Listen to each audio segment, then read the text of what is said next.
और वहाँ के जो आतंकवादी है वो इतने बुरी तरह त्रस्त हो गए थे कि उनके आतंकवादी के जनाजे में जो निकल रहे थे उनमें उनका जनरल मुनीर भी निकल रहा था। आज ट्रंप है, सबको पता है, बड़बोला है, जिस हिसाब से बोलता है, जिस हिसाब से करता रहता है। लेकिन अगर मान लो उसके साथ साथ माननीय प्रधानमंत्री भी बोलते होते तब तो आप ये मान सकते हो माननीय प्रधानमंत्री भी उसी हिसाब से बोल रहे थे। खुद ट्रंप ने ही और अमेरिका ने ही मतलब खुद टैरिफ को कम करके वो बताया, और उसमें जो अपने आप बोले जा रहा था जो मर्जी बोले जाओ।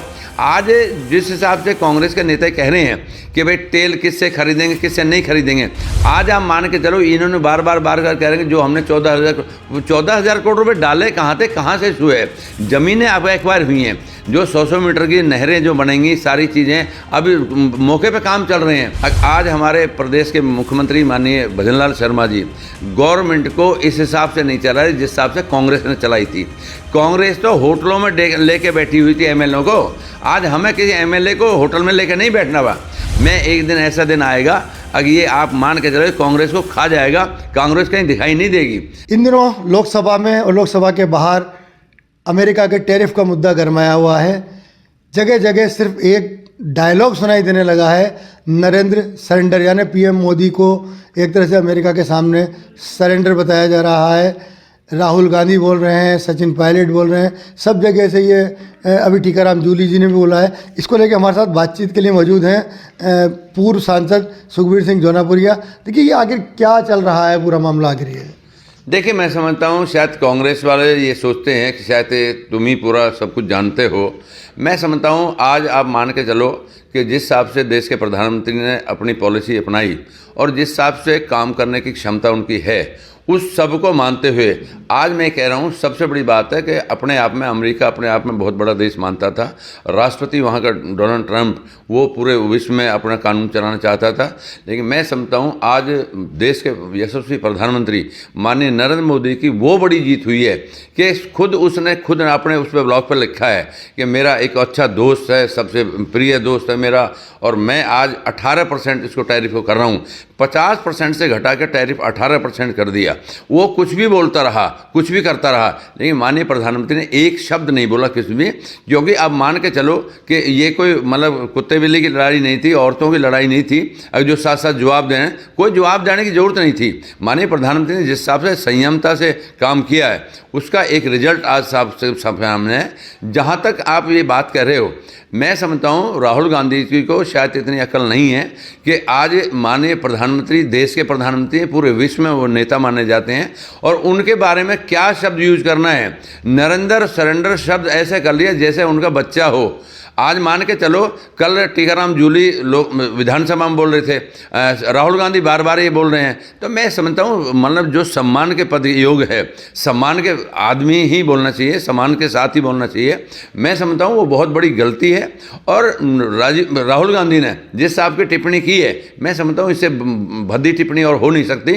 आज मैं कह सकता हूँ जिस हिसाब से देश आगे बढ़ रहा है और 3 बड़ी अर्थव्यवस्था में खड़ा हो गया, ये बहुत बड़ी बात है। आज उस बात को देखते हुए, आज हमारी पॉलिसी को डिप्लोमेसी को देखते हुए खुद ट्रंप ही सरेंडर कर गया। और मैं मानता हूं जिस हिसाब के वक्तव्य है इसका कोई वक्तव्य नहीं है।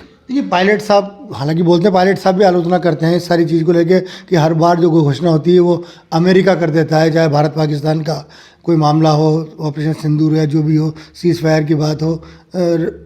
तो सचिन पायलट साहब भी कह रहे हैं कि कहीं ना कहीं ये स्थितियाँ बनी हुई है कि अमेरिका के सामने पीएम मोदी सरेंडर है। देखिए मैं समझता हूँ जिस हिसाब से मतलब सिंदूर वो आक्रमण हुआ उस बात की बात हुई थी। आप ये मान के चलो जो भी कुछ किया हमारी सेना ने वो काम करके दिखाया कि जो किसी को रातों रात पता नहीं लगा।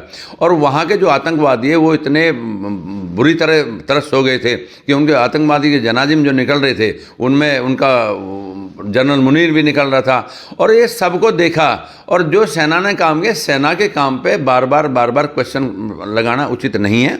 मैं समझता हूँ जिस हिसाब से आप बात करें, आज ट्रंप है, सबको पता है, बड़बोला है, जिस हिसाब से बोलता है, जिस हिसाब से करता रहता है। लेकिन अगर मान लो उसके साथ साथ माननीय प्रधानमंत्री भी बोलते होते तब तो आप ये मान सकते हो माननीय प्रधानमंत्री भी उसी हिसाब से बोल रहे थे। अब उसका रिजल्ट क्या आया? उसका रिजल्ट पॉजिटिव आया है, जो साइलेंट रहे और एक जो संयमता बढ़ती है, जो एक मतलब उसका वो बनता है। जो माननीय प्रधानमंत्री विश्व के सबसे बड़े देश के प्रधानमंत्री हैं, उनका एक जो फर्ज बनता था वो उन्होंने निभाया है। तो उस हिसाब से ना तो उसमें कहीं उनसे पूछा कि ट्रंप के कहने से हमने बंद किया था युद्ध, ना ट्रंप के कहने से आज किया। खुद ट्रंप ने ही और अमेरिका ने ही मतलब खुद टैरिफ को कम करके वो बताया, और उसमें जो अपने आप बोले जा रहा था जो मर्जी बोले जाओ।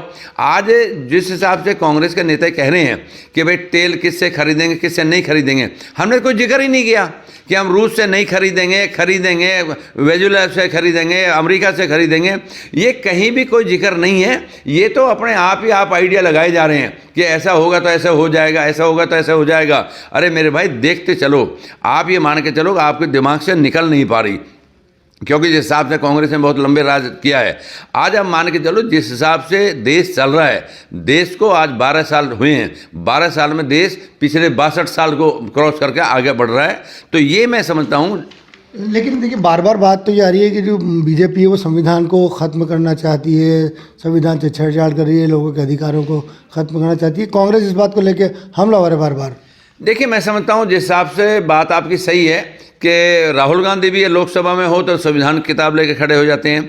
अभी जिस हिसाब से ये बात कर रहे हैं तो मैं तो ये समझता हूँ कि स्टेट के नेता भी और सेंटर का नेता भी, मेरे ख्याल मुझे ऐसा लगा कि बाबा साहब ना संविधान को इनको ही देंगे कि भाई तुम ही चलाना, तुम ही पढ़ा लेना। जबकि बाबा साहब का इन्होंने कांग्रेस ने वो घोर अपमान किया था कि जिस टाइम वो चुनाव लड़ रहे थे बेचारे, उनके चुनाव के सामने भी इन्होंने कैंडिडेट उतार दिया था।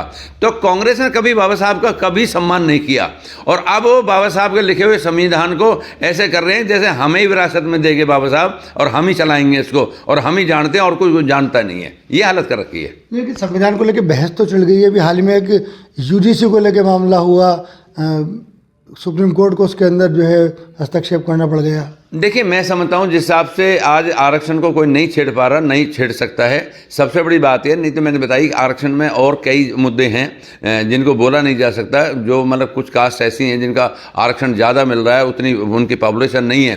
कुछ कास्ट ऐसी हैं जैसे मतलब ओबीसी होगी, एससी होगी, इनकी पॉपुलेशन बढ़ती जा रही है लेकिन इनका आरक्षण कम पड़ रहा है। लेकिन मैं समझता हूँ अब आज की डेट में कोई भी आदमी होता है तो आरक्षण के कोई हाथ नहीं लगा सकता। नहीं तो आप मान के चलो जिस हिसाब से है वो उसी हिसाब से चल रहा है। सुप्रीम कोर्ट ने जो कहा है उसको हमने माना है। लेकिन सरकार जो उसको कोशिश कर रही थी यूजीसी किसको लेके, बिल को लेके, क्या लगता है झटका लगा उसको? नहीं, सरकार का कोई मंशा नहीं है। सरकार कोई ऐसी वो नहीं मंशा से काम नहीं कर रही कि भाई जो किसी को घटाना बढ़ाना है। लेकिन मैं कह रहा हूँ हकीकत में जरूरत है। अगर मान लो सब संविधान में वो करना चाहें तो ये हकीकत है कि मैंने कुछ जिनको आरक्षण मिलना चाहिए उनकी पॉपुलेशन 2 की ओबीसी और एससी, ये इनकी पॉपुलेशन बहुत ज़्यादा बढ़ गई, आरक्षण का बहुत कम है। तो इसलिए इनमें आरक्षण किसी न किसी काट के उनका बढ़ाना चाहिए। सामान्य वर्ग तो खुल के विरोध में आया है इस बिल के। बिल्कुल मैं समझता हूँ सामान्य वर्ग इस बात की है कि जो आरक्षण से अगर आपकी भर्ती होगी और उसके बाद में आगे भी होए तो जो सामान्य वर्ग है वो कहाँ जाएगा। तो इसलिए उन्होंने किया है, वो बात मान भी ली है, सुप्रीम कोर्ट ने यस भी कर दी। देखिए डोटासरा जी कह रहे हैं कि पंचायत चुनाव में देरी हुई, 3000 करोड़ का नुकसान इसके अंदर वो बताने में, ये आंकड़ा पता नहीं। देखिए मैं समझता हूँ कल मैंने भी सुना था कि माननीय डोटासरा जी ये कह रहे हैं कि हमारा जो 3000 करोड़ रुपए है वो मर जाएगा, कर जाएगा। आप ये मान के चलो अभी दिसंबर तक की पेमेंट तो सबकी आई हुई है पंचायतों में। अब जिस हिसाब से पंचायत राज खत्म हुआ है उसके बाद में अब जैसे पंचायत राज बनेगा उसके बाद में सारे पैसे आ रहे हैं, सेंटर के पैसे कोई दिक्कत नहीं, स्टेट के पैसे कोई दिक्कत नहीं। रही जहाँ तक बात ये कह रहे हैं कि भाई ईआरसीपी की बात है, ईआरसीपी का जो काम है आज वो धरातल पर उतरता दिखाई दे रहा है। आज आप मान के चलो इन्होंने बार बार कह रहे हैं कि जो हमने 14,000 करोड़ रुपए डाले कहाँ थे, कहाँ से हुए।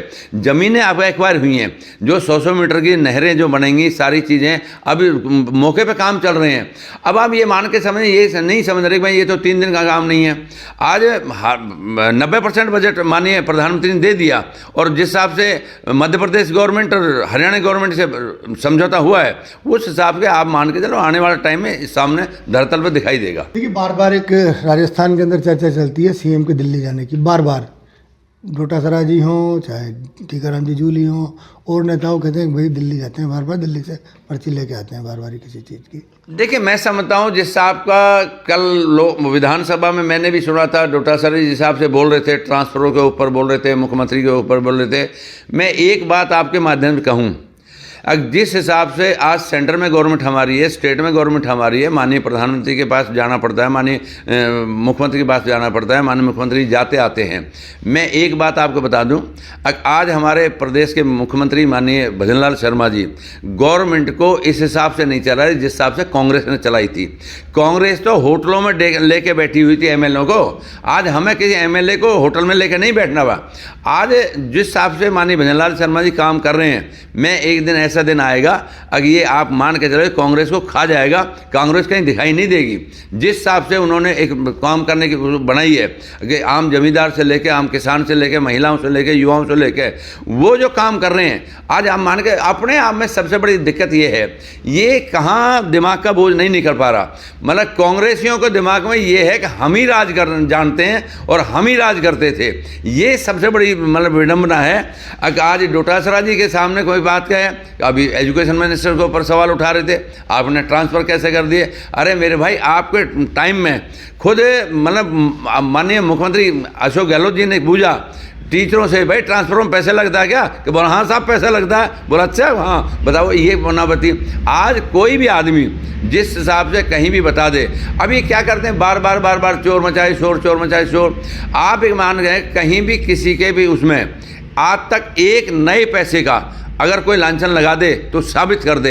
अब खामा विधानसभा में बाहर शोर मचाए, वो कोई फ़ायदा नहीं है। जनता सब कुछ जानती है, जनता को सब पता है। आज पेपर लीक में अभी कह रहे हैं उसका पेपर आउट हो गया, उसका पेपर आउट हो गया, उसका पेपर आउट होगा, लगातार बोले जा रहे हैं। अरे मेरे भाई बात ऐसी है, ये युवा भी जानते हैं, पब्लिक भी जानती है, सब जानते हैं कि आप मान गए, आप भी एजुकेशन मिनिस्टर रहे हो, आपने जो कुछ किया आपको खुद को पता है, कहना नहीं चाहिए। लेकिन आज आप बार बार सवाल उठा रहे हो, बार बार कर रहे हो।